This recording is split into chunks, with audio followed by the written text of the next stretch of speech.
Hola queridos amigos, bienvenidos a otra entrega de Contracara aquí por TLB1, toda la verdad primero. Desde ya agradezco a todos los que nos siguen, a los comentarios, los buenos, los malos. Siempre va nuestro agradecimiento porque forma parte del disenso y el consenso. También quiero agradecer enormemente a la gente que colabora con TLB1 a través de toda nuestra programación. Gracias, de verdad.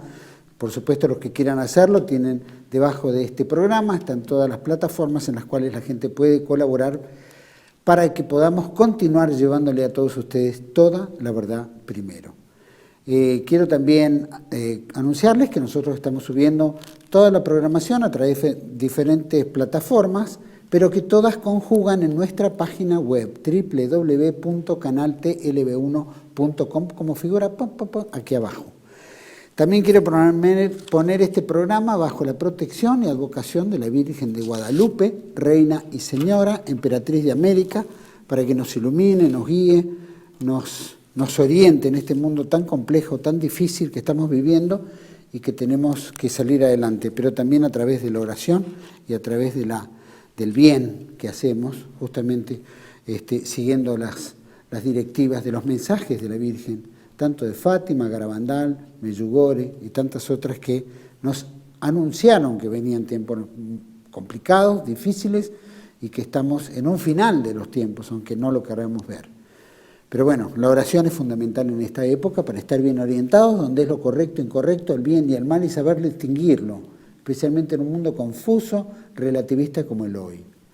El programa de hoy lo vamos a orientar hacia la educación. ¿Cuántas veces hemos analizado el tema educativo hoy, cómo se está viviendo entre lo que es la pandemia, el nuevo paradigma educativo? Los chicos ya no se relacionan en los colegios, cada vez se relacionan menos.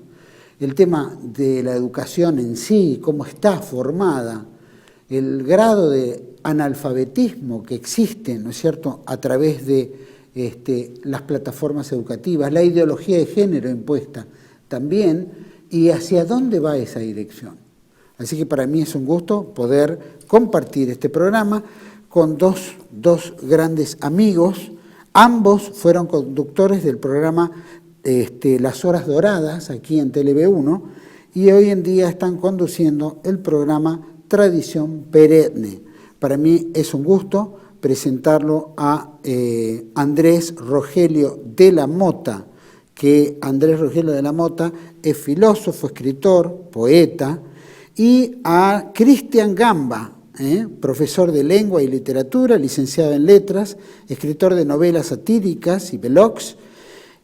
Por ejemplo, una de sus obras es El país del rey de los ratones y de los epigramas de Dolio. Es docente universitario, docente a nivel secundario. Gracias a los dos por acompañarme aquí en Contracara. Gracias, don Juan Manuel. Gracias a vos, Juan Manuel. Bueno, aparte de que están haciendo un programa extraordinario en TLB1, de los cuales ha variado en su contenido, pero que tiene mensajes muy importantes para que la gente piense, para que la gente analice, ¿no es cierto? Yo en ese aspecto los felicito. Y me gustaría que me hicieran... Estamos viviendo, ¿no?, un momento difícil, educativo y también formativo, también con nuevos paradigmas, nuevo estilo. Quisiera que me den un pantallazo ambos, ¿no es cierto?, de cómo ven esta educación hoy en día, especialmente en la Argentina, en México, ¿no es cierto? Andrés, ambos son profesores, ambos son maestros, están en relación permanente con el alumnado. ¿Cómo ven la educación hoy con este paradigma nuevo de la pandemia impuesta a nivel mundial? ¿Andrés? Bueno, Sí. Juan Manuel, lo voy a responder yo. Sí. Por favor, dale. Mira, en realidad en Argentina, o más específicamente acá en Córdoba, en la capital, y bueno, también sospecho que debe ser algo parecido en las ciudades del interior. Pero en la capital se plantea una situación, digamos, endeble, en el sentido de que no, la tecnología en realidad, bueno, como siempre sucede en diferentes ámbitos educativos, La tecnología no ha sido una herramienta de colaboración, una herramienta para poder entender y comprender y poder comunicarnos, primeramente porque sigue habiendo una gran desigualdad entre los que acceden, tienen acceso a Internet y los que no tienen acceso. Eh, un, Convengamos, ¿no?, que desde chicos a cierta parte de la sociedad se le dan a los niños celulares, a los 6 años, quizá menos, y los chicos aprenden a veces a través del celular, ni siquiera de una computadora. Muchas familias, por ejemplo, no tienen computadoras, tienen solamente celulares. Eh, Situaciones que no se pensaban, que se creía que la gente sí tenía computadoras en su casa. Con esta situación de hace ya 2 años más o menos, bueno, apareció la realidad, emergió la realidad. En esa realidad, repito, ¿no?, la palabra emerger, emergieron un montón de cosas que de alguna forma se sabían, pero que obviamente se evitaban hablar de ellas. Es decir, nosotros podríamos tener internet gratuito para toda la zona, digamos, no solo educativa, sino en los barrios en que no hay acceso, es decir, donde la gente no tiene dinero para acceder. Entonces, con el colegio remoto, por lo general en los colegios públicos sobre todo, esa gente, cuando se acaba la presencialidad de las escuelas, directamente se acaba la escuela, no hay colegio remoto, porque como quizá la mitad de los chicos no dispone de los dispositivos ni ni del internet, entonces, bueno, directamente se corta por digamos, supuestamente por lo sano, que sería, no se da clases, se reciben algunos trabajitos, entonces se mantiene el nivel, diríamos, básicamente de una extensión de las vacaciones, ¿no? Y esa extensión de las vacaciones, ya lo vamos a plantear con Andrés después, que siempre lo hemos planteado en las horas doradas, es como una especie de síntesis, de lo que venía pasando desde hace mucho tiempo.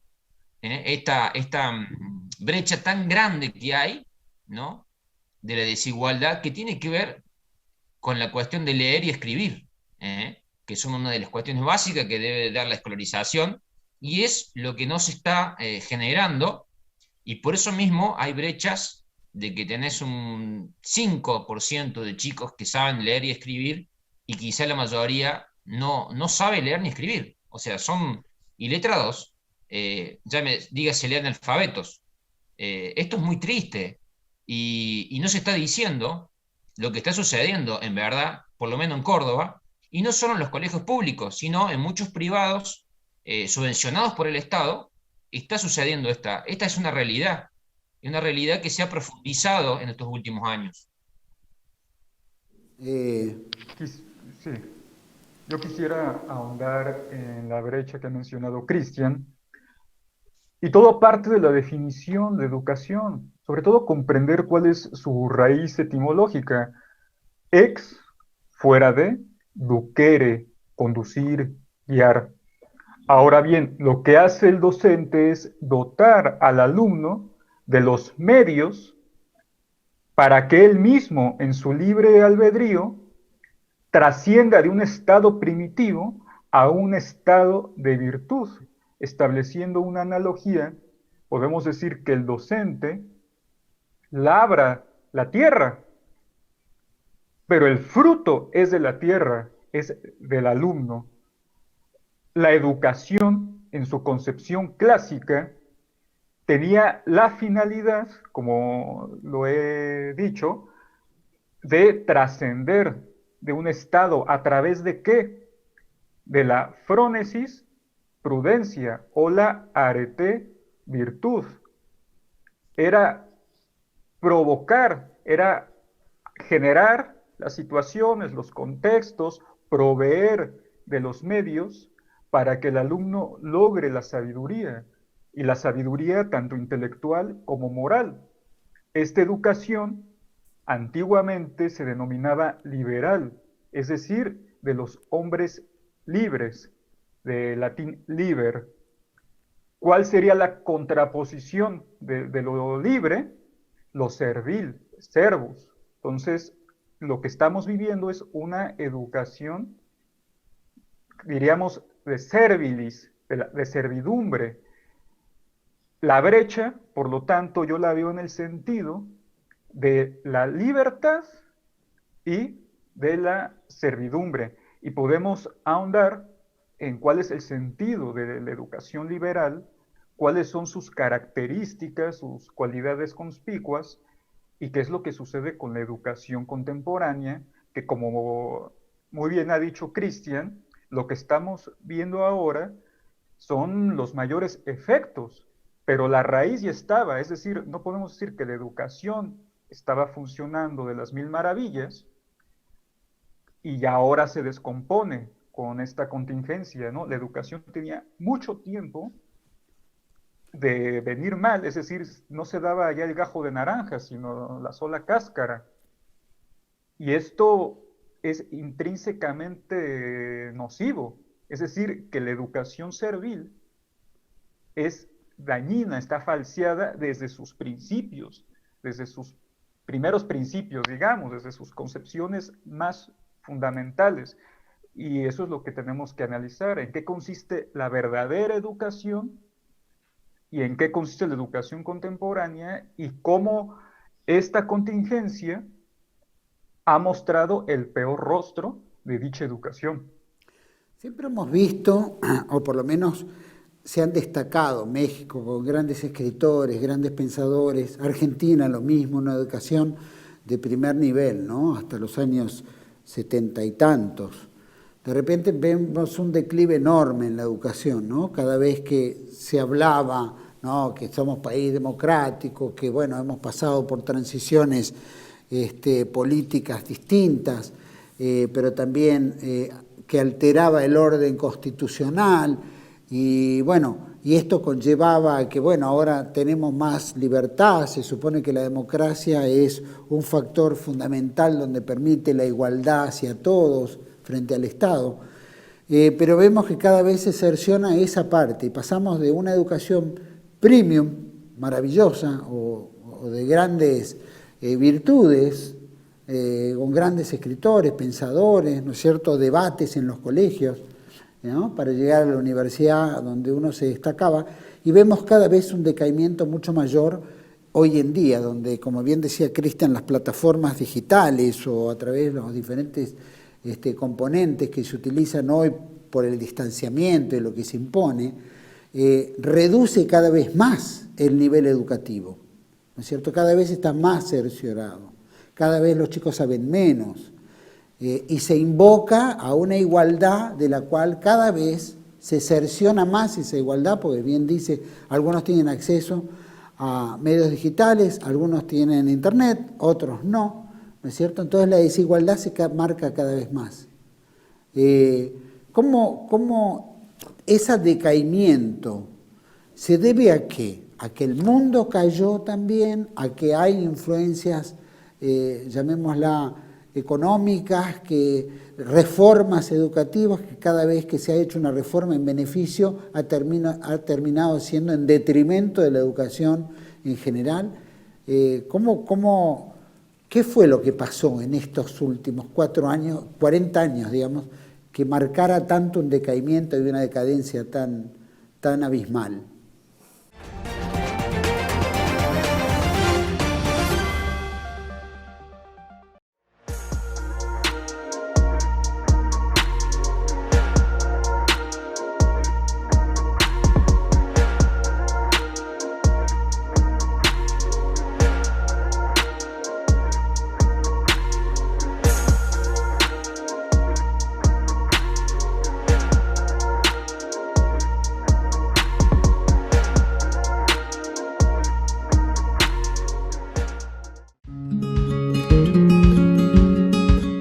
Residencia de Los Ángeles es un hogar para adultos mayores habilitado en la ciudad de Buenos Aires, cuyo objetivo es la atención y cuidado de pacientes de la tercera edad. Más de 30 años de experiencia nos respaldan.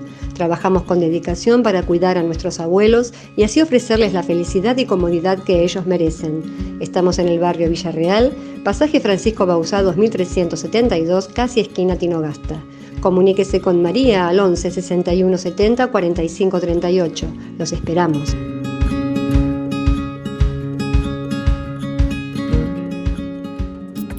Bienvenidos a CEPA, Centro de Estudios del Pensamiento Americano. Nuevo sitio web de cursos de formación en política, filosofía, historia, literatura, geopolítica, religión, psicología y más. Cursos de formación que reflejan el verdadero pensamiento americano. Lo invitamos a elegir el curso de su agrado ingresando en www.cepa.la.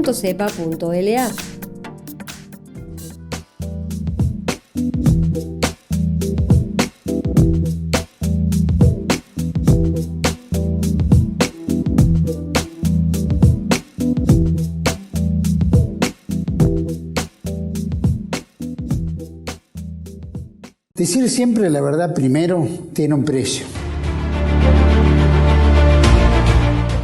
Pero todos los días, en cada programa, en cada reportaje, en cada esclarecimiento, descubrimos que decir la verdad vale la pena. Decir siempre la verdad tiene un precio.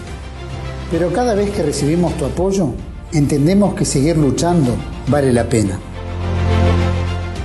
Dependemos de tu ayuda. TLB1.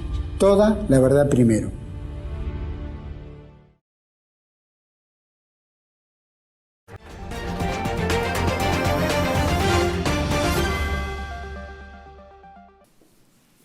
Mira, Juan Manuel, para mí, a ver, sí, es ciertamente los últimos 40 años y sintetizando, porque bueno, los factores son muchos, pero bueno, en otro programa hemos hablado del factor teledirigido, es decir, de la sociedad que empieza a aprender a través de las imágenes, se va desligando del contenido, es decir, se va preparando una población determinada para que se vaya desligando, ¿no es cierto?, una cosa de la otra.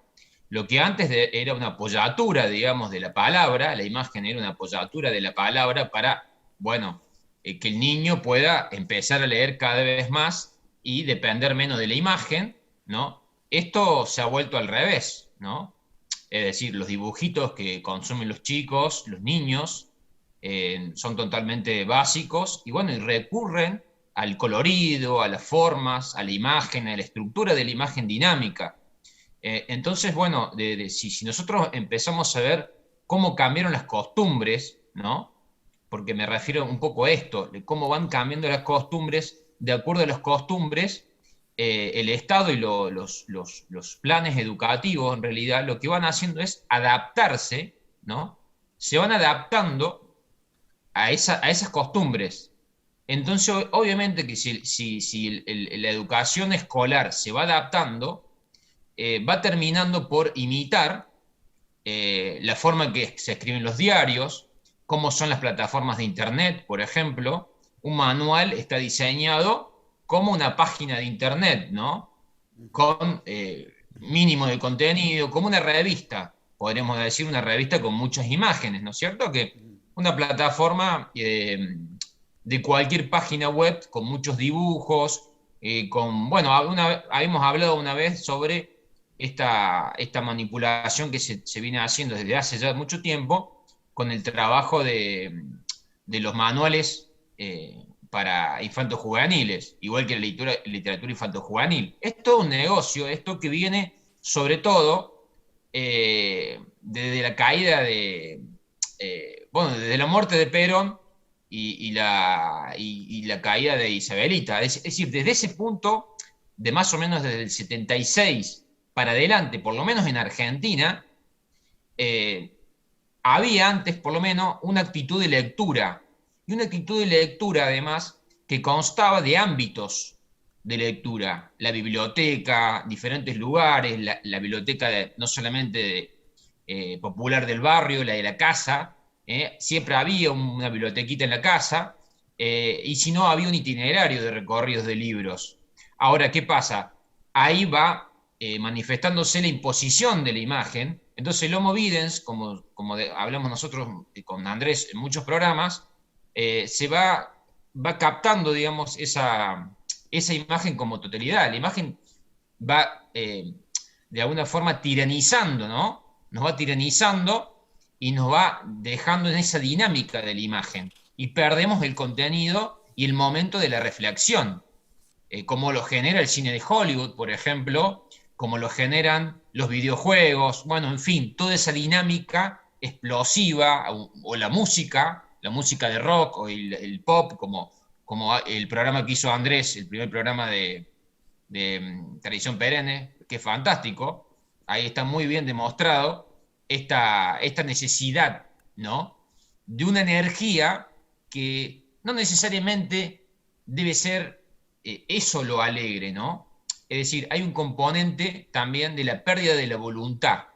Al ser la imagen una tiranizante del contenido, todo lo que no responda a esa dinámica y esa imagen como símbolo de lo recreativo, lo demás pasa a ser parte de un aburrimiento, de algo que no genera placer.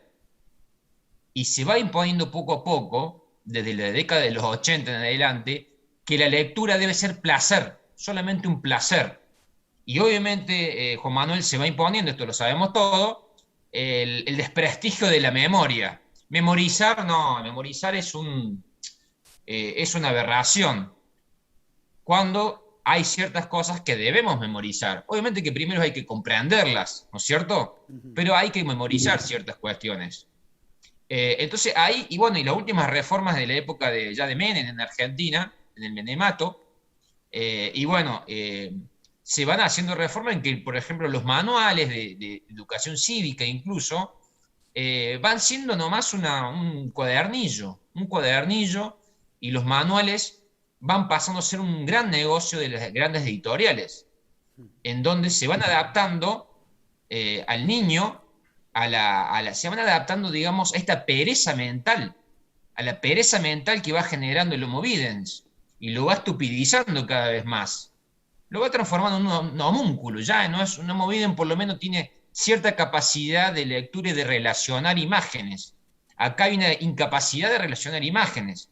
Vamos pronto, así, ¿no?, a el odio por a la lectura, como en un mundo feliz, en donde se relaciona la lectura con los electroshock que se le generan a los chicos. Se va generando un odio hacia la lectura, un displacer, una situación no solo aburrida y tediosa, sino que parecería que no tiene el menor sentido de ser.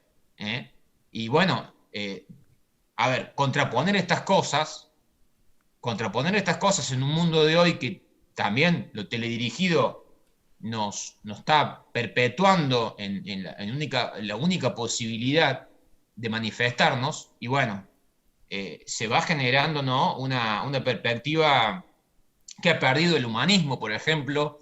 En las universidades se ha sacado el griego y el latín. Esto ya se generó en la época de Cristina Kirchner, es decir, fue como el remate. El kirchnerismo remató toda esta situación, hizo una situación de pedagogía eterna, tratando de darle al niño en bandeja un contenido que no existe, porque no está, porque uno aprende cómo enseñar, pero no qué enseñar, porque los profesores no leen.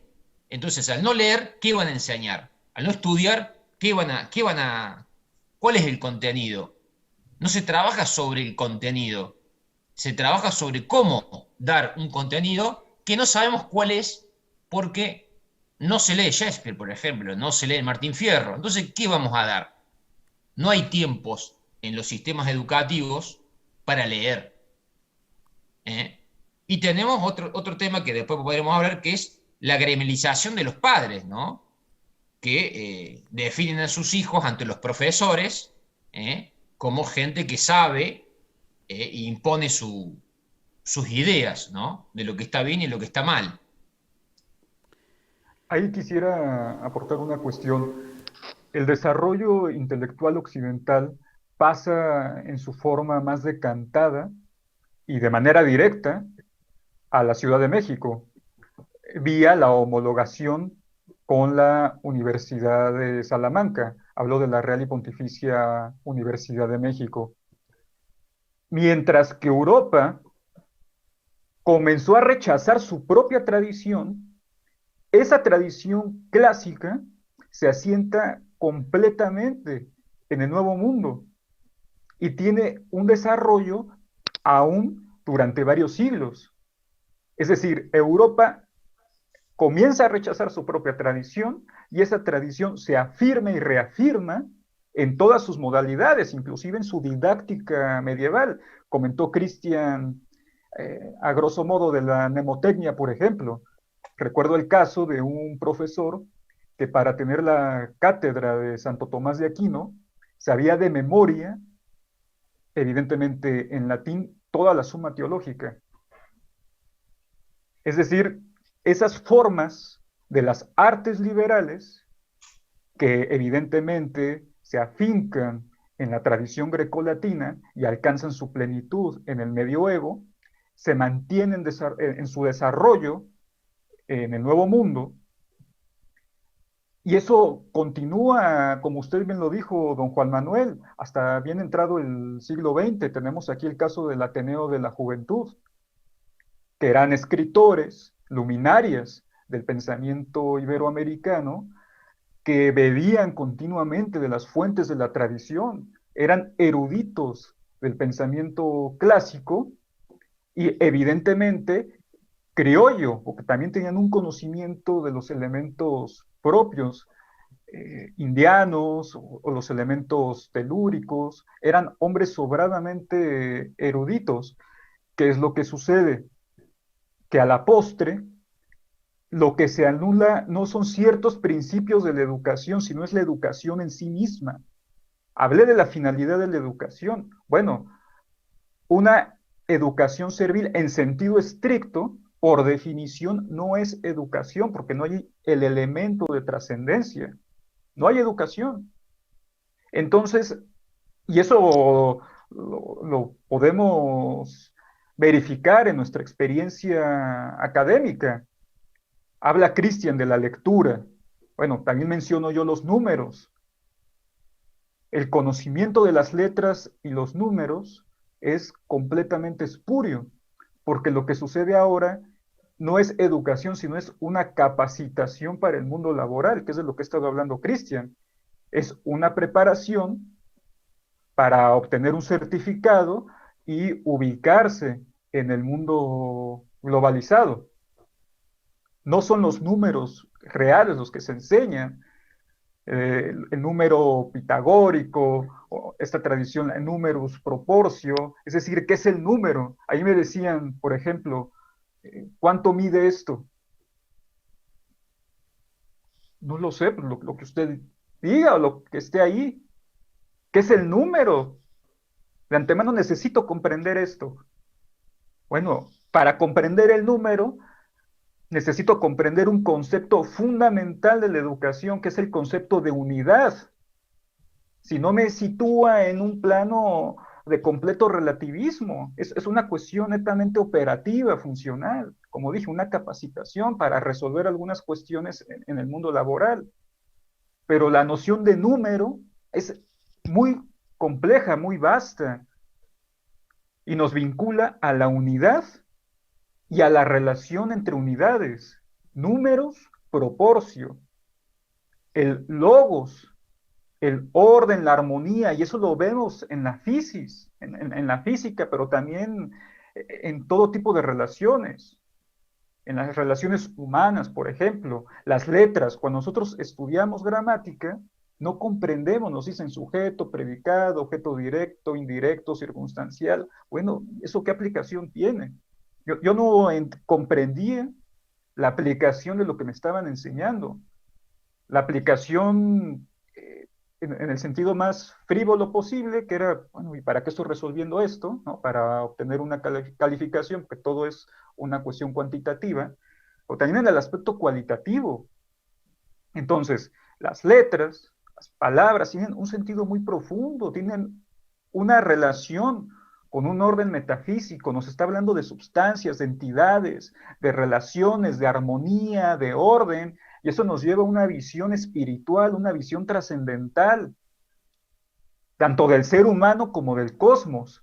Entonces, lo que hace esta falsa educación es fragmentar, relativizar, Ya lo mencionó de alguna manera Cristian, inteligencia. ¿Qué es la inteligencia? La inteligencia es la capacidad de establecer relaciones. Entonces, no hay logos. Esta capacitación es una capacitación del alogos, es decir, de la falta de razón. Una cuestión, insisto, netamente operativa.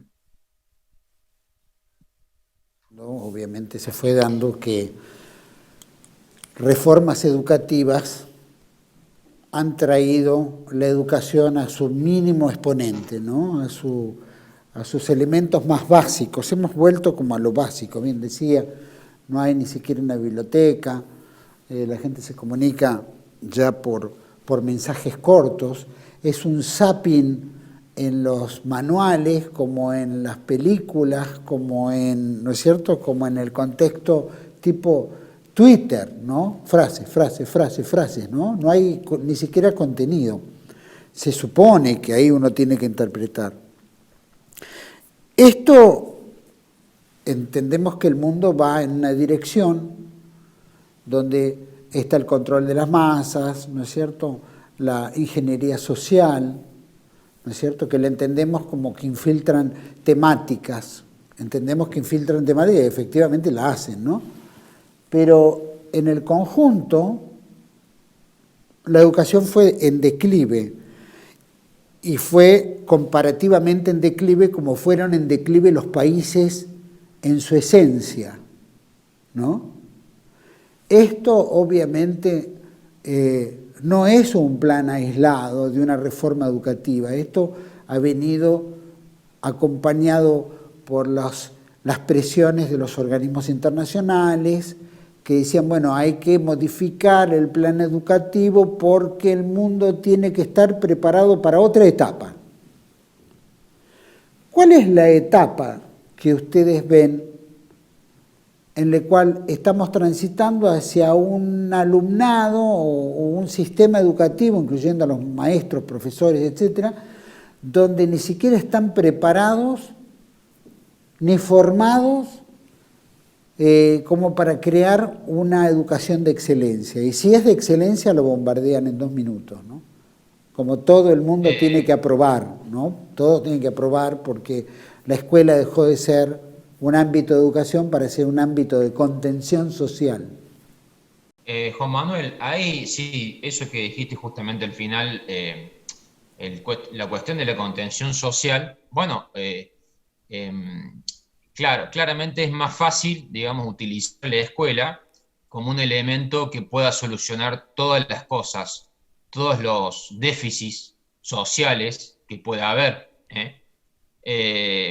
esto de la guardería o de lo que fuera, o el lugar en donde se juntan los chicos a sociabilizar, estos mitos, vamos a hablar de estos mitos, ¿no? Por ejemplo, de que los chicos de alguna forma leen por internet, leen en PDF, es una gran mentira todo esto. Es una gran mentira, una falacia. Yo lo vivo todos los días en la escuela y he trabajado en varias escuelas de diferentes tipos de nivel adquisitivo y en diferentes, digamos, estatus sociales, diferentes formas de ser. Y al fin y al cabo es lo mismo. Es decir, si nosotros no tenemos organización, el chico vive en un departamento y sus padres han vivido en departamentos y así infinitamente, es obvio que ese chico va a necesitar algo, pero ese algo lo tiene que encontrar en una plaza, en un club, en donde tiene que ejercitarse, hacer algo, y ahí también sociabiliza, ¿eh? Es decir, tiene que haber otras apoyaturas de sociabilización, no puede ser todo la escuela. Estos son otros mitos, ¿no es cierto? El planteamiento de que los chicos leen es una gran mentira. La mayoría de los chicos no saben lo que es un PDF, no saben buscar un libro por internet, saben otras cosas. A ver, saben de tecnología, pero saben buscar sus cosas que no tienen nada que ver con la vida real que van a necesitar realizar. Lo que decía Andrés, por ejemplo, con respecto a la formación para un trabajo laboral, bueno, en las escuelas privadas justamente es un negocio la escuela porque justamente es lo que dice Andrés, es como una forma de tener un certificado y las cosas básicas para tener un trabajo determinado o para entrar a la universidad determinada. Es un negocio más. Incluso muchas escuelas católicas también están generando un gran negocio porque son subvencionadas por el Estado y a la vez perciben tienen una cuota muy alta, en donde no se generan ni siquiera muchas veces, puedo hablar de algunas escuelas, ¿no? Ojo, no de todas, pero algunas escuelas en las que he estado, no se percibe esto de la caridad, que es esencial en la religión católica. Entonces estamos ante, incluso muchos curas que son sensibles a esta cuestión, están hablando de que sí, realmente estos colegios se están transformando también en un mero mercado educacional, en donde incluso los padres lo que piden es justamente esto, ¿no? Lo mínimo y esencial. Se están engañando a sí mismos porque sus hijos, si no leen, no hablan bien, ¿qué trabajo van a tener también? O sea que tampoco hay una relación, están trabajando en un absurdo, una contradicción, ¿no? Es decir, esto de poder aprender palabras, por lo menos usar un diccionario, porque si yo no sé una palabra y no puedo pensar en relación a lo que esa palabra como imagen me está determinando y me está diciendo como definición. Entonces, desde ese punto de vista, hasta el más mínimo de la lectocomprensión, de comprender un enunciado, es básico, como decía Andrés también, los números y la lectura y las letras. ¿Y qué es un número? O sea, aprender desde las primeras causas, desde las primeras preguntas que nos hacemos como ingenuos niños y que no sabemos responder. Entonces, si nosotros no sacamos estos mitos, esto que los chicos no leen, por eso escriben tan mal y no entienden las consignas y no entienden un libro sencillo, porque no leen. Esa es la idea. Como un chico que está adaptado a la imagen, si lee un poco, ¿cómo no va a saber la ortografía sin necesidad de reglas? Porque la imagen que tiene, la memoria de la imagen que tiene, le tiene que generar, darse cuenta cuando va una B corta y una B larga, por lo menos. O una H o no va una H. O sea, vos tenés que tener en cuenta, Juan Manuel, que en Argentina nosotros estamos trabajando con chicos de 13 años que escriben había, sin H, con B corta y sin tilde. Y te estoy dando un ejemplo sencillo, básico. No es que es un caso aislado o son casos aislados. Que no usan ningún tipo de estructura para escribir. Olvídate de la sangría, olvídate de la mayúscula. Utilizan la imprenta. En el primario no se enseña la cursiva. No saben lo que es la cursiva. Vuela ha hablado mucho del tema de la letra, ¿no? Alberto Vuela. Y discapacidad de la letra imprenta en relación con la cursiva, porque la cursiva genera la relación de las ideas y la terminación de las ideas que nosotros vamos generando con la escritura.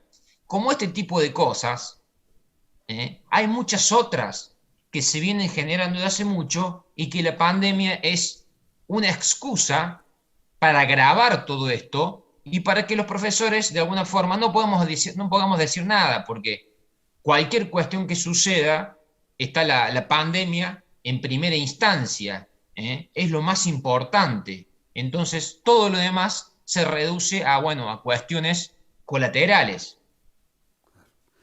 Recuerdo Andrés, que ¿te puedo pedir a un una favor? persona... Dígame. Vamos a ir a un pequeño corte, pero quiero que sigas vos sobre este tema. Vamos a un pequeño corte y volvemos con Andrés Rogelio de la Mota y con Cristian Gamba hablando del tema de educación, ¿no? Muy importante hoy en día. Ya volvemos.